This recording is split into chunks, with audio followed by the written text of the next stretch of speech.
My dear sisters and brothers, on the first day of January each year, the church actually celebrates three things. The first one is the first day of the civil year. The second one is what we have been told already, the Solemnity of Mary, the Holy Mother of God. And the third one is the World Day of Prayer for Peace. I'm going to refer to the three of them tangentially before you know where my interest lies. The first one about the civil year. The word January comes from the Greek word known as Janus. Is a Greek god. A god, we are told, that has two faces. One facing behind and the other one in front. And on the 1st of January, we tend to do the same thing. We look back on the year that has just rolled by, 2022. And then we look forward to the year ahead of us, 2023. That's what we are doing today. And this celebration is actually the oldest holiday we know in the world. Started about 4,000 years ago in Babylon. And then it continued to be celebrated in Rome, but at the end of March. Now, gradually, the emperors toyed with the dates and got so many people confused. But then it was in 46 BC that Emperor Julius Caesar, who established the Julian calendar, decided to now establish January 1st as the new year. And since then, that's what we celebrate in the world. The second one, the Solemnity of Mary, the Holy Mother of God. And this is also an ancient liturgical observance of Mary in church calendar. Of all the titles given to our Blessed Mother, when you go through the litany of the Blessed Virgin Mary, you find of many titles given to her, but none is greater than referring to her as the Mother of God. And as far back as 431 AD, the Council of Ephesus had given Mary the title which means God bearer. And this Marian title is a statement which affirms the second person of the Trinity. Jesus was born into history as fully human and truly God with us through the Virgin Mary. If you listen well to the second reading of today, that's actually what Paul is trying to underline there. When the fullness of time had come, we read, God sent his son, born of a woman, born under the law. That's what Paul is trying to say. Yes, Jesus, the Messiah, was born by this woman. If you also read some bit of the Second Vatican Council's dogmatic constitution on the church, chapter 8, there you find that Mary's role in the church, referring to her as Mother of God, is mentioned 12 times. Because she cooperated in our redemption by bringing forth God's Son to redeem the world, she was also proclaimed the Mother of the Church. As you find Pope Paul VI saying that in 1964.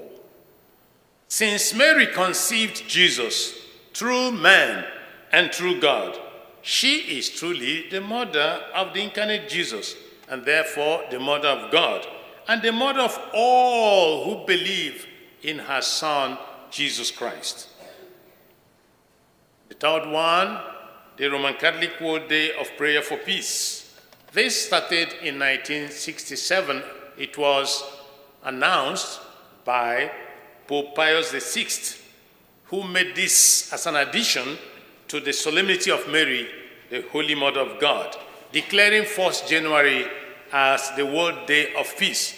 But even though he said this in 1967, it was actually observed the first time January 1st, 1968. And that's what we celebrate every year ever since then. Each year, the reigning Pope will always give an address, which is given to the faithful, to all of us. Each year, he chooses a different theme. And this year, Pope Francis has chosen the theme, "No one can be saved alone," combating COVID-19 together, embarking together on paths of peace. That's the title of his letter for this year's Feast of Mary, Mother of God, and also the World Day of Peace. With this theme, the Pope addresses a number of issues in our world. But I tell you, I'm interested in Mary, the Holy Mother of God, the feast that the church celebrates today. Each time the church celebrates the feast of our Blessed Mother, there is a special theme or virtue in her life that the church wants to emphasize. For this feast, you can find from the gospel of today that the emphasis is on her life of prayer. And we hear in the gospel, but Mary treasured all these words and pondered them in her heart. With this feast, 1st day of January, the church is presenting to us our Blessed Mother as our role model, the person we should imitate all through the year. And what do we imitate in her? There are so many things, so many good qualities about her life. She was a woman of faith. And from there you find in her a woman of prayer. She was a woman who was very obedient, very humble, who always trusted and always observed the will of God for her. She was a woman who loved her fellow human beings. She had so many good qualities in her life, and that's what the church wants us to emulate. And I tell you, if we spend time emulating the good life of our Blessed Mother, then we shall all know peace as individuals. There will be peace in our homes, peace in our communities, and peace throughout the world. We know that 2022 is not the best year that we have ever seen. We don't wish to see that anymore. We want more peace in our world. And so we are encouraged to pray through the intercession of our Blessed Mother to realize this peace in our individual hearts, in our homes, communities, in our country, and all the troubled spots of the world today. My dear sisters and brothers, because of the feast we are celebrating today, I have the following questions for my reflection.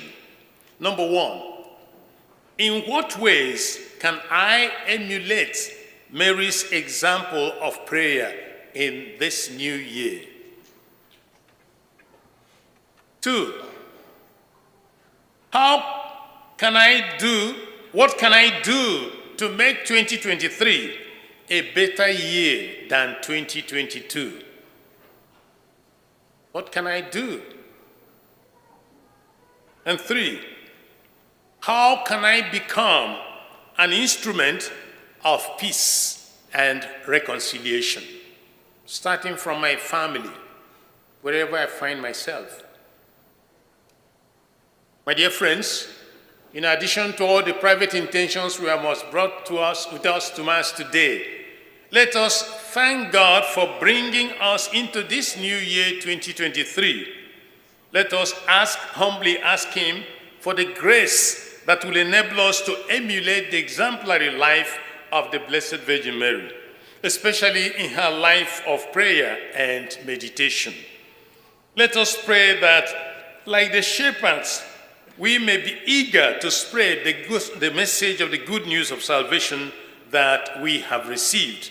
And finally, let us pray that the world would know more peace in 2023 than in 2022 that has just ended.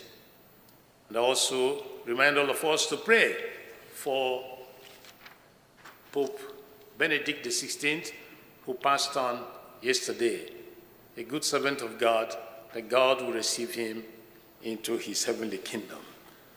With that, what else can I say except Happy New Year? Sure.